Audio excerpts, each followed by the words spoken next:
Coming up on NewsNite, Mitchell Kahan joins us to talk about his career and legacy at the Akron Art Museum, and Barbara Feld tells us all about Tuesday Musical. That's next on NewsNite.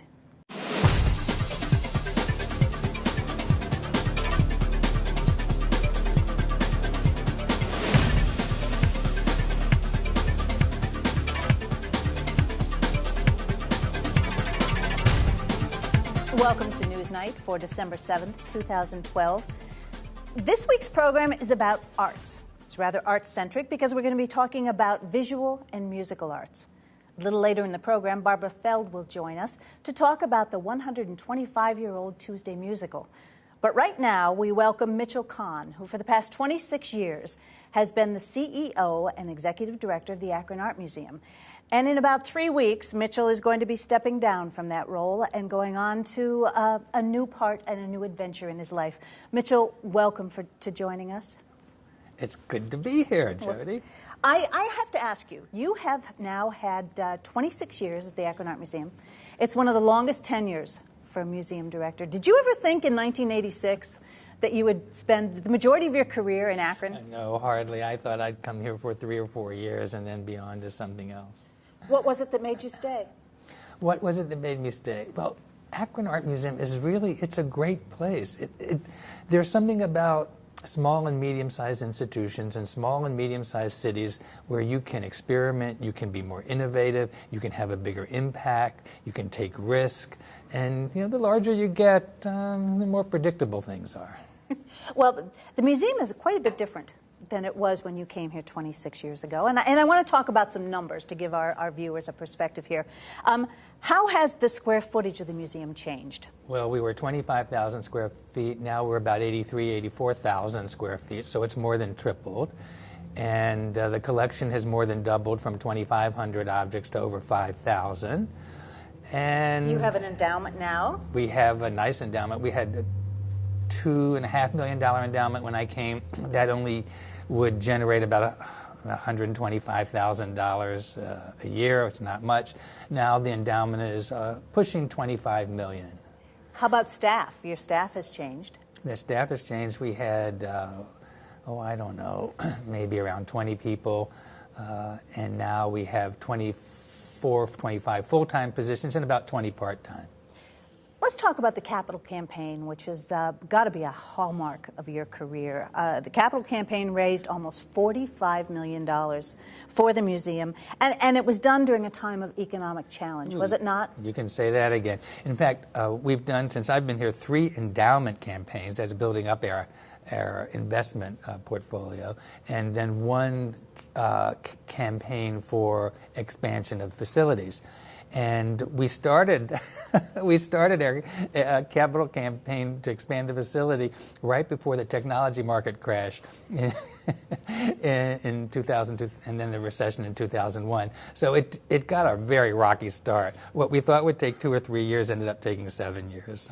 But the board of directors has said that the reason it was as successful as it was because of you. Well, that's very kind for people to say that. One of the things that I'm most proud about with the expansion of the museum is that we actually fulfilled a vision that was first proposed 30 years earlier, in 1977. I have a drawing in my office, a sketch for a new building next to the 1899 brick post office building. That was the vision from the very beginning when the museum acquired that building for $1 from the city of Akron. And it took till 2007 to get that idea constructed and open. And I think that's one of the great things about nonprofits. They have a mission. And you get a new person coming in, they don't suddenly say, oh, we're not going to make widgets anymore, we're going to make automobiles. You keep the mission, and you find different ways to do it under different leadership, but the mission stays. You talked about the 2007 expansion, and the expansion has become a kind of an iconic part of downtown Akron. But it was an expansion that generated either extraordinary and garish praise or a lot of criticism. So tell us about that expansion. Well, I do remember writing an op-ed piece to explain why we chose a foreign architect, and our architect was from Vienna.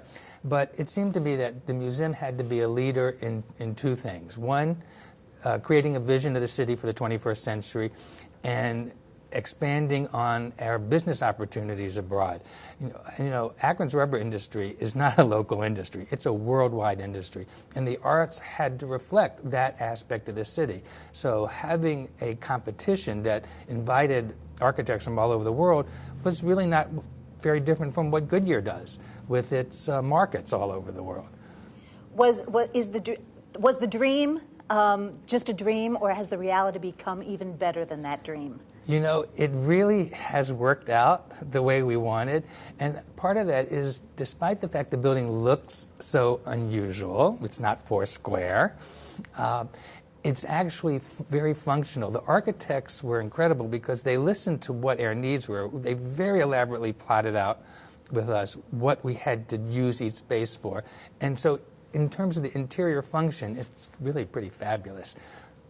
It allows you to obviously display contemporary art, and that's the mission of the Akron Art Museum, is it not? Well, our mission is art since 1850, and we chose that date because the mid-19th century was when photography was invented, and photography is a very important part of what we do. So we do have a group of late 19th century American Impressionists on view all the time, which I know people love. We have a group of early 20th century works by Ohio artists, including William Summer, who was really one of the great painters of the early 20th century. But in the new building, the collection is all art since 1950, and we do have a special focus on living artists, and that's a pretty big commitment. Pretty big niche for what you do. You have not been one to shy away from some controversy, and there are times in the tenure that you had at the museum where you brought in exhibitions or artists that maybe raised some criticism. Why take risks like that, Mitchell? Well, if you don't take risk, it's not any fun. I mean, if all you see is what you already know, you're not learning anything. And I think art museums are educational institutions, so you always have to open up your eyes to something new. And we bring things that are very familiar to people, like the Norman Rockwell exhibition was spectacular, but we did it in a new way. Our idea is that we will be the place where people discover new perspectives. So when you came to see Norman Rockwell, you did see a lot of iconic works, famous works that you remember from reproductions on Saturday Evening Post. But there was also a gallery that dealt with all of his work about race relations and discrimination, and his interest in ecumenical religious approaches. And that was a surprise to people because they had forgotten that he was an artist who was very committed to some of the really challenging political issues of the day. Well, along with Norman Rockwell, as you mentioned, that had to have been one of your favorite exhibitions. But what other exhibitions really stand out in your mind? Oh my gosh, so many. The Robert Colescott exhibition, for which I wrote an essay, that was the most controversial thing we ever did. Why was it controversial? It dealt with very sensitive racial issues and stereotypes and gender issues, male-female relationships. And let's see, oh gosh, you just the Liza Liu exhibition, Bead the World, where we had all these installations of kitchens, backyards, all kinds of entire rooms made out of tiny little beads. And of course the Norman Rockwell exhibition. More recently, the M.C. Escher retrospective. The big attendance for that. Almost 50,000 people came to see that. And right now, our El Anat Sui exhibition, the one exhibition we had last summer of the Nigerian artist who uses little pieces of metal to create giant metal tapestries, is getting ready to go to New York. We're traveling that all around the country for 3 years. So that'll be exciting. But I want you to talk about that exhibition because it was your ability to connect with the artist and with his work early in his career that allowed you to take this fledgling artist, and he's now worldwide known. Well, we were very fortunate that the Akron Art Museum was the first modern art or contemporary art museum in North America to acquire his work.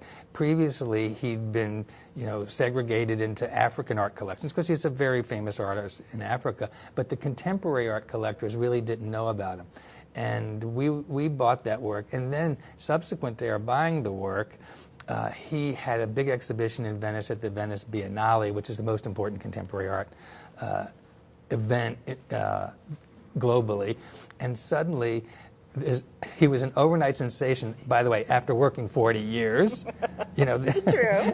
In his early 60s, he became an overnight sensation. The art world just drives me crazy sometimes. Like, oh, he was such a bad artist before that? No, it's just that people didn't recognize it. One of the other things that has happened at the museum in your tenure is you've published some books, like the exhibition Pattern ID, for example, came into the art museum, and then I think it's toured since then, but you also published a book on it.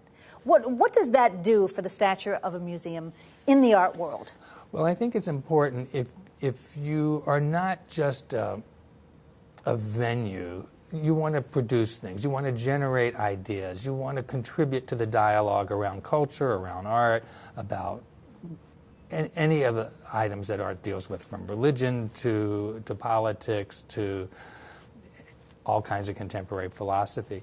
And by our publishing books, like we published 2 years ago, a book about Andrew Moore's photographs of the devastated city of Detroit, you know, we were able to bring a new point of view to looking at the city of Detroit. And that exhibition is also traveling around. It was seen in New York and Michigan. Now it's in Washington, D.C. at the National Building Museum. So does that give the museum here in Akron does it give it greater credibility in the art world? Well, it not only gives us greater credibility, I think it's great for Akron because, you know, we are an exporter of ideas. You know, it's not just Devo and Chrissie Hynde and the Black Keys. Our art museum also exports culture to be consumed by the rest of the country. You also were very creative in terms of some of the collaborations that you did, and here at Western Reserve PBS, we have collaborated on a number of projects. The Norman Rockwell, Amina Brenda-Lynn Robinson, Andrew Moore, Paul Stankard, which has just recently been produced. How does that collaboration work to the benefit of the museum? Well, I think museums have discovered in recent years that the only audience that they used to focus on was the audience that came in the front door. And now we understand there's a lot bigger audience out there. There could be people who watch PBS 60 miles away, and they don't get to Akron very often. But we can reach them through the media, through those kinds of things, through the web. I mean, online presences are crucial for an art museum now. Well, and that makes people walk through the door, correct? And it eventually will get them coming in the door. A couple of years ago, you made reference earlier in the program to economic challenges, and you were faced with some economic challenges. What was that like, and what did you do to survive that time? Well, our timing for expansion certainly was a surprise to us, because the minute we opened the doors, we more than tripled the size of the facility. Of course, we had to expand the staff and the budget. The recession started, the Great Recession, not just any recession, the worst in 2 generations. And then the stock market crashed a year later. And all the new money I'd raised for endowment plummeted. I mean, I'm laughing about it now. It's not funny. But it was horrible. I mean, because we had to increase the amount of money we had to spend, and it was really not possible. So we had layoffs, and we're still only open 5 days a week, which we need to change. We want to move back to 6 days a week, or even 7 days a week, like we were 10 years ago. We were open 7 days a week. So the past 5 years has been a challenge, not only for us, but for every arts organization. And I think the arts organizations in America really have not done a good job of explaining how the Great Recession has hampered what they do. And, you know, we want to always put on a good face. We will always want to say, oh, we can do it with less. Well, no. You're getting less for less. And there are only a few institutions across the country that really haven't suffered significantly the past 5 years. And if you look across Northeast Ohio, in the past decade, we've lost 2 opera companies, dance companies. Right. It's really, there's a more serious challenge for the longevity and health of the arts than people realize. If you had to point to a particular accomplishment during your 26-year tenure, what would that be? Particular accomplishment.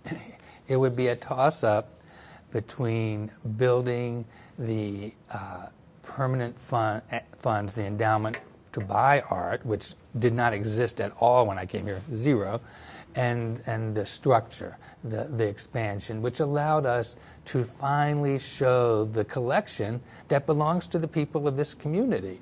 Before, we had such a tiny bit of space, we really couldn't show much of what we owned. And now, anytime you come, you can see your favorites, from Chuck Close's Linda to Paul Stanker's spectacular glass globes with the floral and animal objects encased in glass, to the Ella Natsui metal tapestry that we own. So it's really great. The images of the Cuyahoga Valley, I mean, all these things are on view there, and you can see them anytime, and you couldn't before. Well, for the past 26 years, you've been a force in the arts community, not just at the Akron Art Museum, obviously, but in the arts community. Since you announced your retirement several months ago, what have the ensuing months been like? Well, I thought it would be a gradual, like, quieting down, but I've been pretty busy and started some new projects, and we'll be announcing new things over the next few months, even after I'm gone. Well, Mitchell and I are going to continue our discussion to hear maybe a couple of these new projects, but this is the end of our televised section of this particular News Night. Mitchell, before we leave our television audience, I want to thank you for your legacy, for everything you've given to this community, and wish you the very best of luck. Thank you. It's been a pleasure working with you on a lot of projects, Jody. Thank you, Mitchell. For more NewsNight content, including extended discussions, full interviews, and the chance to speak your mind about the issues, join us online at newsnight.net. We are back for the final segment of this week's News Night, and we have an opportunity to explore one of the treasures in the greater Akron community, Tuesday Musical, which is now in its 125th anniversary season. Joining us to tell us a little bit more about this treasure is Barbara Feld, who is the executive director of Tuesday Musical. Jody. Hi, Barbara. How are you? I'm fine, thank you. And it's just a delight to be here this morning. Well, it's wonderful to have you here. Now, I do want to start with some history. Okay. I mean, when I say 125 years, that's an extraordinary tenure for any organization. It is, and for one to remain autonomous and to be independent. But what began on a November afternoon in 1887 at the home of Cecilia Baker, who was a lady, a young woman, married to one of the executives here in town, I think for the electric lighting company. She invited between 13 and 15 young women to her home because they wanted to bring culture to Akron. And if you can just think about Akron back at the turn of the century, when the canals were going out, the railroads were coming in and everything. And these young women just thought that Akron needed to be like Chicago and Philadelphia, and they were about to make it happen. What did they do that made it happen? Well, I keep on wondering that, and I think that they were passionate, they had a vision, and that's been the trademark of Tuesday Musical for these 125 years. Once you get involved, there's this passion that just propels you forward, and you want to keep on doing the very best you can for the community. And another reason it's lasted for so long is the community. We wouldn't be here without this wonderful Akron community. Well, it started out as Tuesday Musical Club, correct? Well, no. Okay. It started out as the Tuesday Afternoon Club. Okay. And actually, the very first meeting was on a Wednesday morning. So how it got from Tuesday Afternoon Club to Tuesday Musical Club, now Tuesday Musical Association. But it was a club originally. Okay. And these women would get together to enjoy classical music? Right. They would perform for each other. And they were supposed to have proven musical ability. And that remained with the club and was sort of a cornerstone of the club. And for many years, you had to audition to be a member of Tuesday Musical. And fortunately, that is no longer the case. But these women would audition, and then they would perform for each other at the afternoon meetings, followed by refreshments. And these meetings were always in the stately homes of these young women and their spouses. And that tradition really, really was retained probably until the 80s, when people began to leave the stately homes, go to retirement centers, move away, And that's when we sort of had to readjust where we were having these afternoon meetings. But the meetings are just a portion of what Tuesday Musical does. Right. Tell us more about what the mission of the organization is. Okay, the mission of the organization is to present a premier concert series to the community, and we do that. It's just one of the finest in the country. And then to provide educational opportunities for college-age students, for students in grades 1 through 12, and we do that. And then we have the performing and listening opportunities for our members. And that goes back to the afternoon members, afternoon meetings.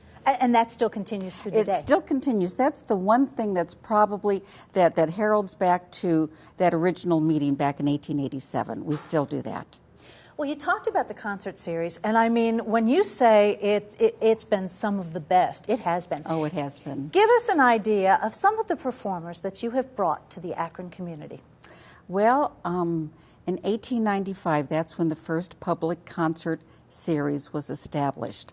So it took a few years after the founding in 1887, but since then we have presented a concert series without interruption, and all of the legendary performers, Horowitz, Jascha Heifetz, Rubinstein, Glenn Gould, Lily Pons, Pavarotti, and Yehudi Menuhin. I love that name. I say it as often as I can. Yehudi Menuhin. They were just, and Jascha Heifetz was the boy wonder. He was like 12 years old, and he was out there touring. And recently, we continue to present the best of the best. Like last year, we opened up with Wynton Marsalis and Jazz at Lincoln Center Orchestra, and this year we're having Yo-Yo Ma. For the third time, this little bitty organization has presented Yo-Yo for 3 different times. How do you get these performers to keep coming back? What is it about Tuesday Musical that is so attractive to them? Well, as I told somebody recently, we always pay them. That helps, Right? obviously. I'm sure that helps. But I think that traditionally, we have just treated the performers so well. And they come here and they're made to feel at home, and they're very, whatever need they have, we're Johnny on the spot and we take care of it. And the reputation has just built over the decades. When I came in and took the job, it was 24 years ago, I just was scared to death because I thought, oh, I'm not going to be able to do what any of these performers want me to do. Well, they're just like you and me. I mean, if they need something, if you needed something, you would ask me, and if I could do it, I would. And if I couldn't do it, I would try real hard to see who else could do it. Do you have a favorite performer? Yes, that you've dealt with over those 24 years? Yeah, it's everybody's favorite performer. It's Yo-Yo. Yo-Yo Ma. Right. Mm-hmm. He is not only a consummate performer, he embodies that humanitarian spirit. And it shows in whatever he does, whether it's a recital with Kathy Stott, whether it's playing with Bela Fleck, Edgar Meyer, whether it's with Silk Road, it comes across. And every single person who presents him wants him to come back every year. And I've become friends with his manager, his personal manager, and Mary Pat often says, if we could only clone Yo-Yo. And I say, we don't want to do that because then he wouldn't be special. How many members are in the organization right now? We have about 180. Well, but it's a volunteer-managed, nonprofit community organization. Right. Mm-hmm. What are some of the challenges that you face, Barbara? Well, I think that with any organization that has gone through the ups and downs, as we have, I think leadership is always an issue because at one time in our history, the women never worked. And so the leaders were just waiting in the wings to come in and take over. And today, most people work. And so there's that leadership aspect. And as our performers have grown more and more costly, that's another great challenge for us. And so those two things, I'm retiring in June of 13. And those are the things that I see as I leave that I just want us to be able to always cope with, that challenge of leadership and then to be fiscally responsible, which we are, but the costs just keep on going up. Sure. How about the schedule for the rest of the 2012-2013 season? Tell us what that is. Well, it is the most exciting season we have ever presented. We had 300 new subscribers this year. Wow. Yeah. And we opened up with Emmanuel Axe on the piano, and that was a really wonderful occasion because he got to christen our new Steinway concert grand that had been given to us by an anonymous donor. And I got to go to New York, be part of that buying trip, and go to the factory, and that was just one of the most exciting things I've ever done. So Manny Axe opened the series, and there was a champagne concert toast, and then Thomas Hampson, the baritone, has been rescheduled for March 3rd, and then Vienna Boys Choir was just last week, the Cleveland Orchestra, Yo-Yo Ma, and Silk Road Ensemble, and then Canadian Brass. Fabulous schedule. It is. If people want to know more about Tuesday Musical, how can they get in touch with you or the organization? Well, it's best just to call my number, and that's 330-761-3460. They can also visit the website, www.tuesdaymusical.org. Okay. And once more, what do you see for the future of Tuesday Musical? Well, I see the same thing that has been happening for these 125 years, expanded outreach, education outreach, because we sort of have set the bar for that. Long before other people were building future audiences, we were bringing in these students at no cost. We provide busing if there is a group of more than 20 people. So, and then we do master classes and workshops. Just last week, 2 people from jazz at Lincoln Center Orchestra came to town and worked with 4 high school ensembles. So our outreach and our education opportunities, I want that expanded, and that would not happen if it were not for the concert series. So they go hand in hand. Barbara Feld, thank you so much for not only joining us here on NewsNite, but for the service you've given to this community for 24 years. Wonderful organization. Well, Jody, thank you so much for inviting me. Well, and thank you for being with us on NewsNite. We'll see you next week.